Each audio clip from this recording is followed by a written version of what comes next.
الحمد لله وكفى وسلام على عباده الذين اصطفى أما بعد فأعوذ بالله من الشيطان الرجيم بسم الله الرحمن الرحيم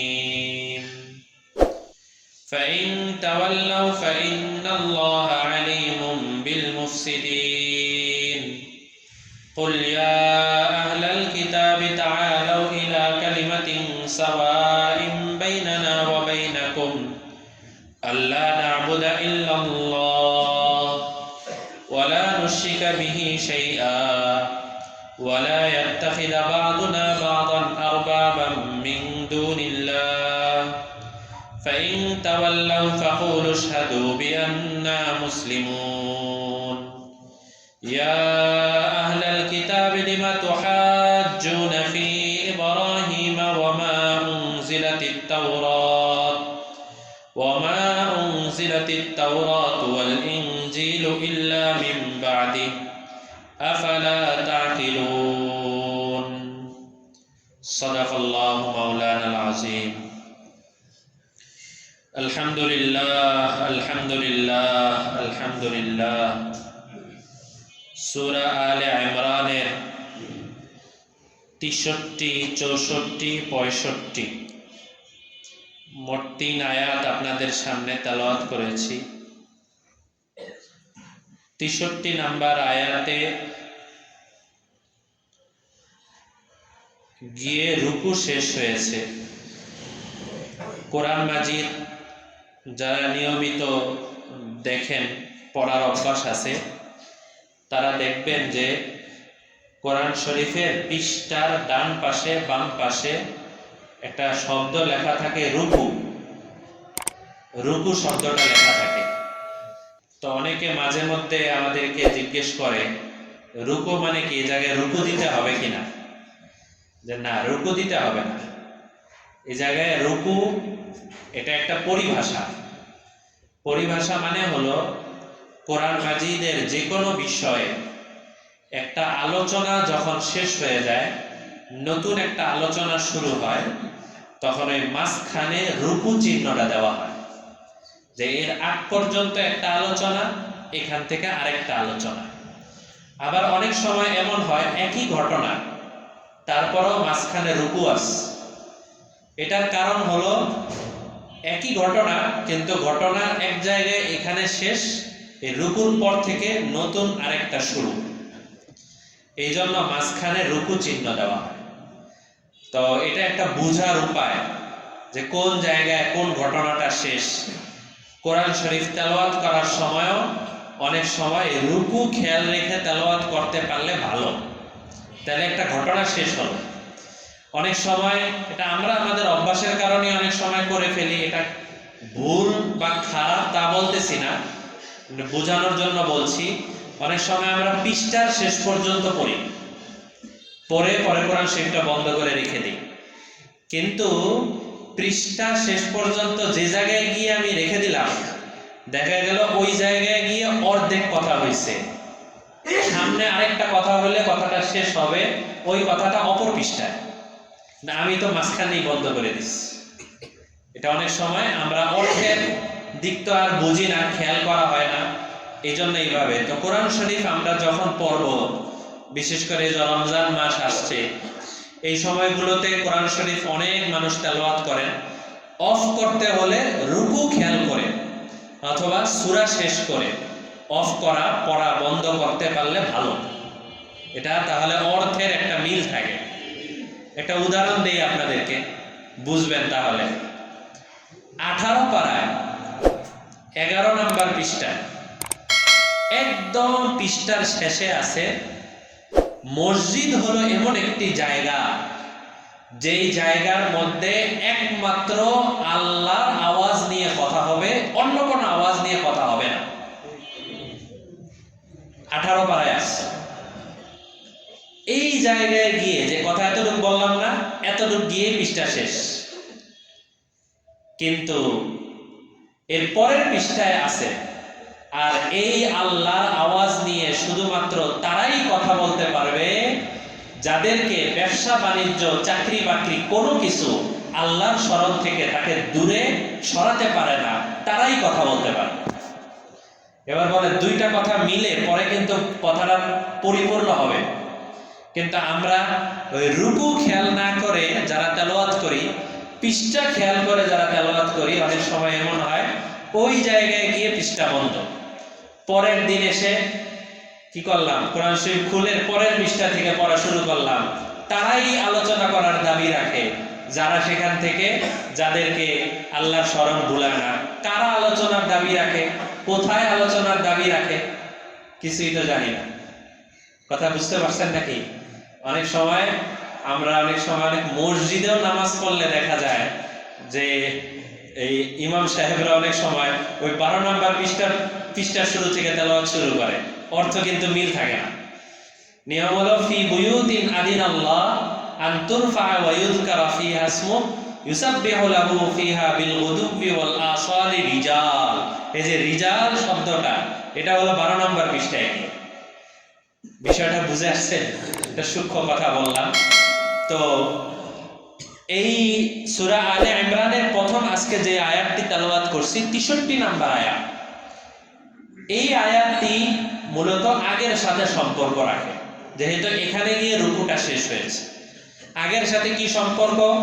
গত সপ্তাহে আমরা তাফসীর করেছি হযরত ঈসার সাথে হযরত আদমের কয় দিক দিয়ে মিল আছে, এই তাফসীর করেছিলাম। এরপরে মুবাহালা কাকে বলে, বর্তমান জমানায় মুবাহালা আছে কিনা, নবীজির জমানায় মুবাহালা কেন আসছিল এবং তার ফলাফল কি হয়েছিল, এই সমস্ত আলোচনা আমরা গত সপ্তাহে করেছি। এই সব আলোচনা শেষ 63 নম্বর আয়াতে আল্লাহ তাআলা বলেন, এই আয়াতটা গত সপ্তাহে তাফসীর করলে ভালো হতো, একটু রয়ে গেছে।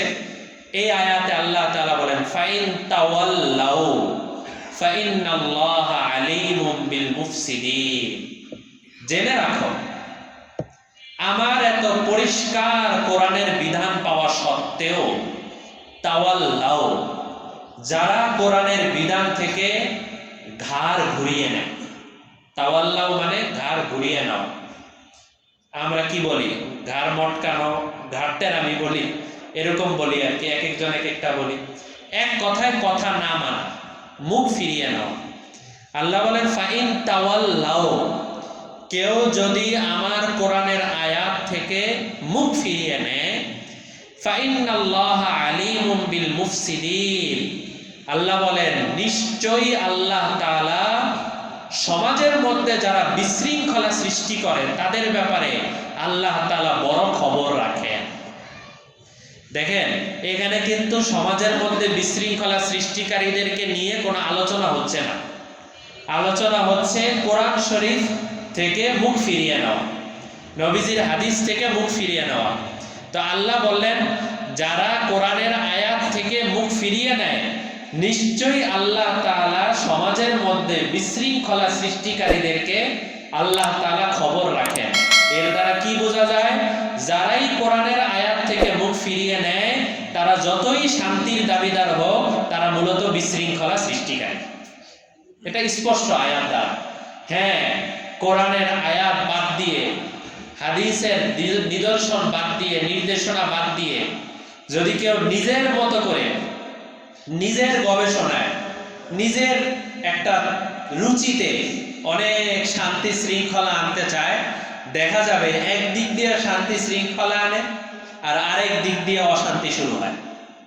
এজন্য কোরআনের বিধান অনেক সময় মানতে আমাদের কাছে একটু কষ্ট লাগে। আমাদের কাছে সমাজের আত্মীয় স্বজন যারা আছে সবাইকে নিয়ে একসাথে কোরআনের বিধান পালন করা কষ্টকর হয়। তারপরেও মনে রাখতে হবে যে এই বিধানের মধ্যে আসল শান্তি আছে। এর বাইরে, কোরআনের বিধানের বাইরে গিয়ে এর মধ্যে বিভিন্ন ধরনের ফিতনা, বিভিন্ন ধরনের বিশৃঙ্খলা এগুলো আছে। কোরআনের এই আয়াত স্পষ্ট। তো এটা গত সপ্তাহের সাথে সম্পর্ক। এরপরে আল্লাহ তাআলা বলেন কুল ইয়া আহলাল কিতাব তাআলাউ ইলা কালিমাতিন সাওয়াইন বাইনানা ওয়া বাইনাকুম আল্লা না'বুদা ইল্লাল্লাহ ওয়া লা নুশরিকা বিহি শাইআ ওয়া লা ইয়াত্তাখিযা বা'দুনা বা'দান আরবাবাম মিন দুনিল্লাহ। দেখেন, মদিনায় যত অমুসলিমরা ছিল তাদের মধ্যে আমি বারবার বলেছি কয়েকটা ভাগ ছিল, যে একদল ছিল ইহুদি, একদল ছিল নাসারা, একদল ছিল মুনাফিক, আরেক দল ছিল মুশরিক। তো অনেকগুলা ভাগ ছিল। তো ইহুদি, নাসারা, মুনাফিক এই তিন দল একটা জায়গায় সবাই একমত, এমনকি মুসলমানরা, ইহুদি, নাসারা, মুনাফিক, মুসলমান সবাই একটা বিষয়ে একমত যে আল্লাহ তাআলা এক, তার সাথে আর কেউ শরীক নেই। এই বিষয়ে সবাই এক। দ্বিমতটা হলো এরপরে গিয়ে লা ইলাহা ইল্লাল্লাহ, এই ব্যাপারে সবাই একমত। এখন মুহাম্মাদুর রাসূলুল্লাহ সাল্লাল্লাহু আলাইহি ওয়াসাল্লাম, এই বিষয়ে মুসলমানরা তো স্বীকার করেন মুহাম্মাদুর রাসূলুল্লাহ, ইহুদিরা বলে যে না মুসা রাসূলুল্লাহ, খ্রিস্টানরা বলে না ঈসা রাসূলুল্লাহ, আর মুনাফিকরা যখন যেখানে সুযোগ পায় তখন সেই নবীরে মেনে নেয়। তারা নির্ধারিত কোনো তাদের ধর্ম নেই।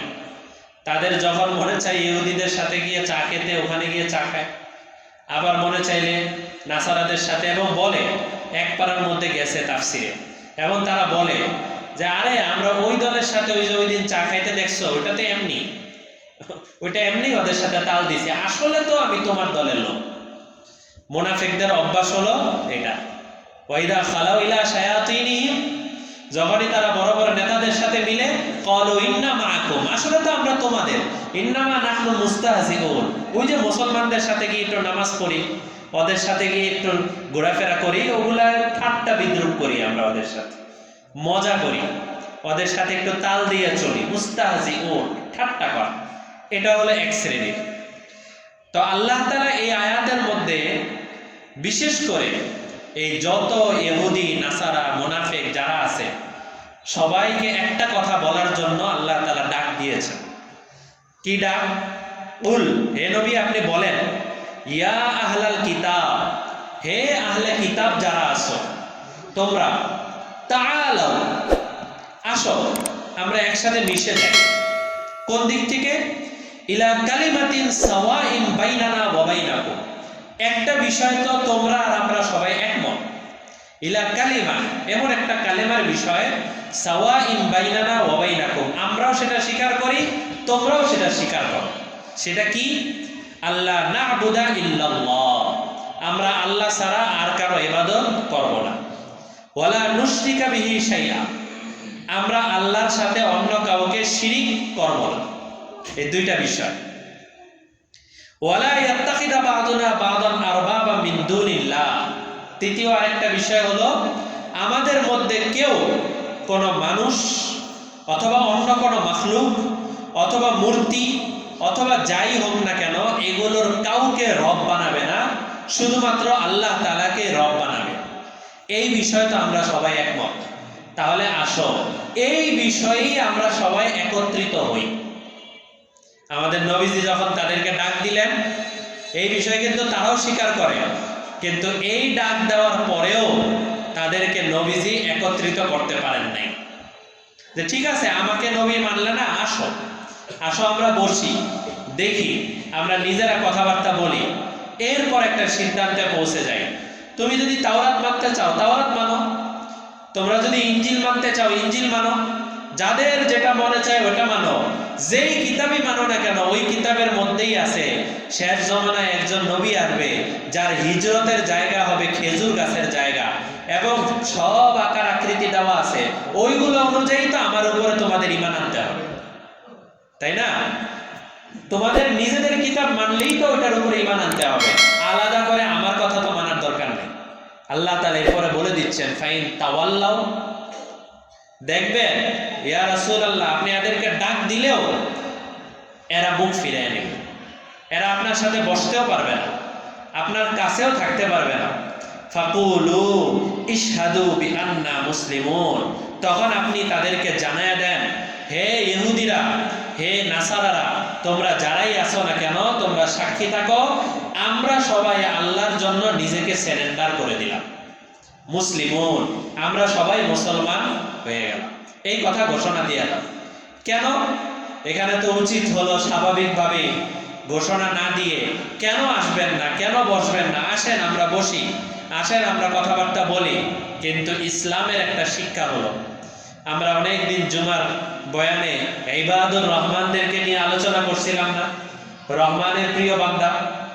ওটার মধ্যে 2 নাম্বারই হলো ইদা খাতাবাহুল জাহিলুন ক্বালু সালামা। যদি কোনো মূর্খ ব্যক্তিরা বেশি বাড়াবাড়ি করে, বেশি ঝগড়া করতে যায়, বেশি কথাবার্তা বলে, তাহলে এদের সাথে কোনো সময় তর্ক না বাড়ানো, জানায় দেওয়া সালামা, ভাই আপনি আপনার মতো থাকেন। তো আমাদের নবীজি এই জিনিসটাই শিক্ষা দিলেন এবং আল্লাহ তাআলা শিখিয়ে দিলেন যে আপনি বলে দেন আমরা মুসলমান আছি, যদি এবার আপনারা বসতে না চান, আপনারা আমাদের সাথে কথা বলতে না চান, সেটা আপনাদের বিষয়, কিন্তু আমরা বলে দিলাম যে আমরা মুসলমান। এই বিষয়ে আমরা সবাই একমত। এখানে একটা জিনিস আমরা একটু ভালো মতো খেয়াল রাখার বিষয়, ইসলামের বিধান হলো 2 ধরনের। এক ধরনের বিধান হলো যেটা মনের সাথে সম্পর্ক রাখে, আরেক ধরনের বিধান হলো যেটা অঙ্গ প্রত্যঙ্গ দ্বারা প্রকাশ করতে হয়। বুঝে আসছে? যেটা মনের সাথে সম্পর্ক রাখে এটা বাহির থেকে দেখা যায় না, আর যেটা অঙ্গ প্রত্যঙ্গ দ্বারা প্রকাশ করতে হয় এটা ভিন্ন জিনিস। যেটা মনের সাথে সম্পর্ক রাখে ওটাকে বলা হয় আকীদা, ওটাকে কি বলা হয়? আকীদা। আর যেটা অঙ্গ প্রত্যঙ্গ দ্বারা প্রকাশ করতে হয় ওটাকে বলা হয় আমল। যেমন নামাজ, এটা আকীদা না আমল? রোজা আমল, হজ আমল, যাকাত আমল, এগুলো সব অঙ্গ প্রত্যঙ্গ দ্বারা প্রকাশ করতে হয়। মানুষের সাথে ভালো আচরণ করা আমল, সব আমল। আরেকটা হলো আল্লাহকে এক বলে স্বীকার করা বা এক বলে বিশ্বাস করা, এটা মনের সাথে সম্পর্ক না? হ্যাঁ, মুখেও স্বীকার করতে হবে, কিন্তু মূল কিন্তু মনের সাথে। নবীজিকে শেষ নবী বলে বিশ্বাস করা, এটা কি মনের সাথে সম্পর্ক না? আল্লাহর সাথে অন্য কেউ শরীক নাই, মনের সাথে সম্পর্ক না? আমাকে বাচ্চা কাচ্চা দেওয়ার মালিক একমাত্র আল্লাহ, আমার এই পীর বাবা মাজার এগুলো কিচ্ছু না, এটা মনের সাথে সম্পর্ক না? এগুলো সব আকীদা। মনে রাখবেন, আমলের মধ্যে যদি কোনো ত্রুটি হয় আল্লাহ তাআলা চাইলে সেটা মাফ করে দিতে পারেন। আল্লাহ তাআলা মাফ করে দিবেন। অনেক জায়গায় অনেক হাদিসের মধ্যে আছে অমুক আমল করলে মাফ, অমুক আমল করলে মাফ, অমুক আমল করলে মাফ। হজের কথা তো আপনাদেরকে বহুবার শোনাইছি যে নবীজি বলছেন আরাফার ময়দানে কেউ হাজিদের সময় হজ করলো, আরাফার ময়দানে গিয়ে আল্লাহর কাছে কান্নাকাটি করে মাফ চাইলো, আর সে মনে করলো যে এখনো আমার জীবনের গুনাহগুলো মাফ হয় নাই, তাহলে সে কেমন যেন আল্লাহর ব্যাপারে খারাপ ধারণা করলো। তার মানে আরাফার ময়দানে গিয়ে কান্নাকাটি করলে আল্লাহ তাআলা অবশ্যই মাফ করে দেন। অনেক আমলের দ্বারা আছে, এক আমল দ্বারা আল্লাহ তাআলা জীবনের অনেক গুনাহ মাফ করে দেন। কিন্তু আকীদার ক্ষেত্রে কেউ যদি ত্রুটি রাখে, আল্লাহর সাথে আরেকজন শরীক থাকতেও পারে, নবীজি মনে হয় শেষ নবী না। এই যে কাদিয়ানীরা, তাদের ইউটিউব চ্যানেল আছে, আল্লাহ হেফাজত করেন, ইউটিউব চ্যানেল আছে, ওই চ্যানেল থেকে আপনি 5টা ভিডিও দেখেন, আপনার মনের মধ্যে সন্দেহ তৈরি হয়ে যাবে যে আসলে নবীজি কি শেষ নবী? এই ভিডিও দেখে তো মনে হইতেছে গোলাম আহমদ কাদিয়ানী শেষ নবী। সন্দেহ তৈরি হয়ে যেতে পারে, এটা আমি আন্দাজে বলতেছি, এটা বাস্তব। এই জন্য অনেকবার আপনাদেরকে কিন্তু এই কথাটা বলি যে ইউটিউবটা হলো বাজারের মতো, এই জায়গার মধ্যে পচা মাছও আছে, ভালো মাছও আছে, বরং পচা মাছের সংখ্যাই বেশি। কারণ ইউটিউবের সুতা তাদের হাতে, ইহুদি নাসারাদের হাতে না। তো তারা যদি দেখে বহু মানুষ এর মাধ্যমে হেদায়েত পেয়ে যাইতেছে, তাহলে এই সুতা তারা এইভাবে রাখবে? এর নিয়ন্ত্রণ তো তাদের কাছে, গুগলের নিয়ন্ত্রণ ইহুদি নাসারাদের কাছে। আর আমি এটা দেখে দেখে খুব হেদায়েত পেয়ে যাব, আর তাদের কাছে এই খবর কিছুই যাবে না, এটা সম্ভব কোনোদিন? হ্যাঁ, হেদায়েত আসতে পারে, কিন্তু স্বাভাবিকভাবে হেদায়েত খুব বড় অনেক মানুষ হেদায়েত পেয়ে গেছে ইউটিউবের মাধ্যমে, এমন সংখ্যা নাই। দেখা যায় ভাই আপনি দিনের পথে আসছেন কিভাবে? আমি একদিন মসজিদে গেছিলাম, খতিব সাহেব হুজুরের কিছু কথা শুনছি, আমার এরপর থেকে পরিবর্তন হয়ে গেছে। বেশিরভাগ মানুষের দেখেন তাবলিগে গেছি, আল্লাহ ওয়ালাদের বয়ান শুনছি, আমার পরিবর্তন হয়ে গেছে। এরকম ঘটনাই বেশিরভাগ, তাই না? এর কারণ কি? যে সুদ খায় সে কোনোদিন ইউটিউবে সার্চ দিবে না যে সুদ খেলে কি কি আযাব হতে পারে, এই সার্চ দিবে না।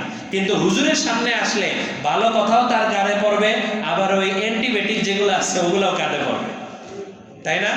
সুদের বিরুদ্ধে কথা শুনতে হবে না, ঘুষের বিরুদ্ধে কথা শুনতে হবে না। কেন? এই যে যেটা ভালো মিষ্টি ওষুধ ওইটাও লাগে, যেটা তিতা ওষুধ ওইটাও লাগে, আর দুইটা মিলেই তার হেদায়েতের কারণ হয়। কিন্তু যে নামাজ পড়ে না সে ইউটিউবের মধ্যে কোনো সময় এটা সার্চ দিবে না যে নামাজ না পড়লে কি কি ক্ষতি আছে আমাকে একটু দেখান, এটা সার্চ দিবে না।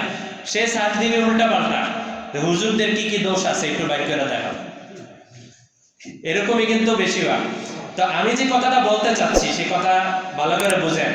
আমলের ক্ষেত্রে কোনো ত্রুটি হলে সেই ত্রুটি আল্লাহ তাআলা মাফ করে দিতে পারেন, কিন্তু আকীদার ক্ষেত্রে যদি ত্রুটি হয় তাহলে সেই ত্রুটি আল্লাহ তাআলা মাফ করবেন না।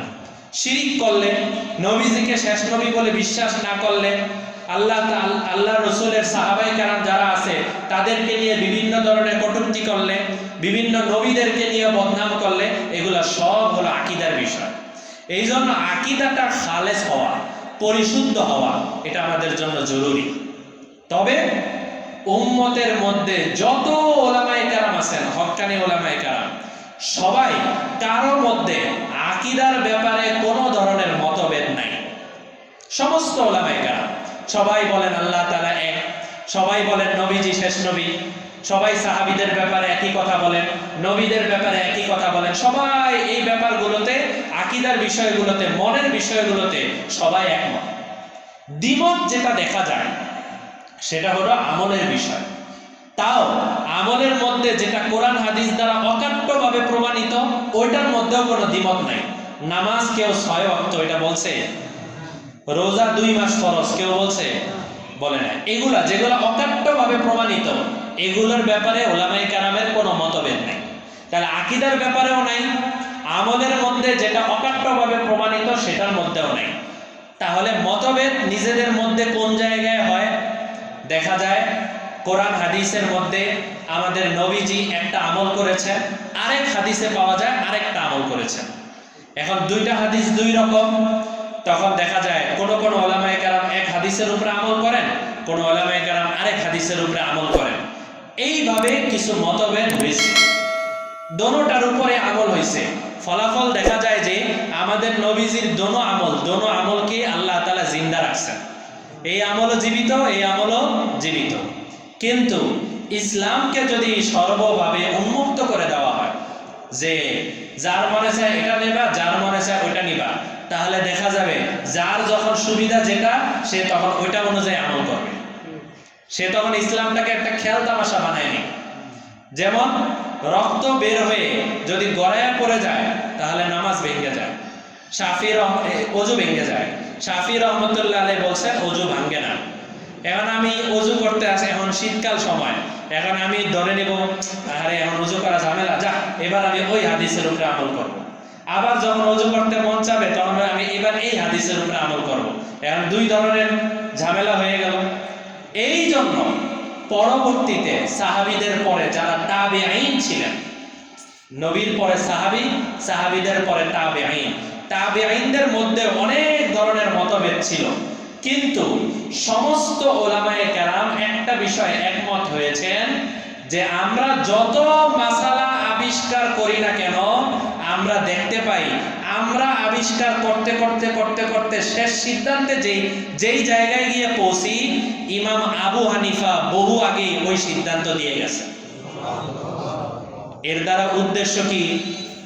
ইমাম আবু হানিফা রহমতুল্লাহ আলাইহি যেহেতু আগের থেকে কোরআন হাদিস বের করে একটা সিদ্ধান্ত দিয়ে গেছেন, সুতরাং এটা আমাদের জন্য মানা সহজ, পাওয়া সহজ, ধরা সহজ, তাই ওইটা আমরা নিয়ে আমল করতে থাকি। এর দ্বারা উদ্দেশ্য কি? নবীজিকে বাদ দিয়ে আমরা ইমাম আবু হানিফাকে নবী বানিয়ে নিছি। অনেক মানুষ এমন আছে যারা বলে মাযহাব কোত্থেকে আসলো, আবু হানিফাকে, আল্লাহকে মানবো, নবীজিকে মানবো।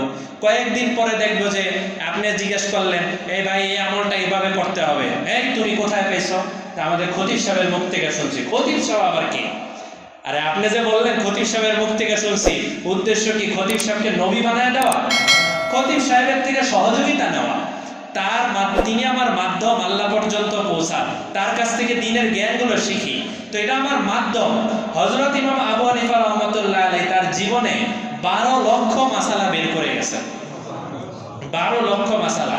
হযরত ইমাম শাফিঈ উনি বলছেন পৃথিবীতে যত মানুষ কিয়ামত পর্যন্ত আসবে তারা সবাই এই মাসলা মাসাইলের ক্ষেত্রে আবু হানিফার বাচ্চার মতো, মানে বহু গবেষণা করে বহু বড় মুফতি সাহেব হয়ে যত স্তরে পৌঁছবে দেখা যাবে আবু হানিফার বাচ্চা। তো এখন আবু হানিফা রাহমাতুল্লাহ আলাইহি এত মাসালা দিয়ে দিয়ে দিয়ে দিয়ে উনি বের করে দিয়ে গেছেন, এটা আমাদের জন্য বুঝতে সহজ, এই জন্য আমরা সেটা গ্রহণ করি। কোন জায়গায় যদি আমাদের জন্য বুঝতে কোনো ধরনের এদিক সেদিক হয় আমরা কিন্তু ইমাম আবু হানিফাকে মানি না। বিশ্বাস হয়? হযরত ইমাম আবু হানিফা রাহমাতুল্লাহ আলাইহি বলে গেছেন, একজন বাচ্চা যদি কোনো ধরনের বালেগ হওয়ার কোনো আলামত প্রকাশ না পায়, চলছে চলছে বালেগ হওয়ার কোনো আলামত তার প্রকাশ পায় নাই, তাহলে 18 বছর বয়সে তাকে বালেগ ধরা হবে। ইমাম আবু হানিফা রাহমাতুল্লাহ আলাইহির ছাত্র উনি বলছেন, আমার আবু ইউসুফ রাহমাতুল্লাহ আলাইহি উনি বলছেন, আমার ওস্তাদের জমানা অনেক ভালো ছিল, কিন্তু এই জমানায় ওই মাসালা দেওয়া যাবে না।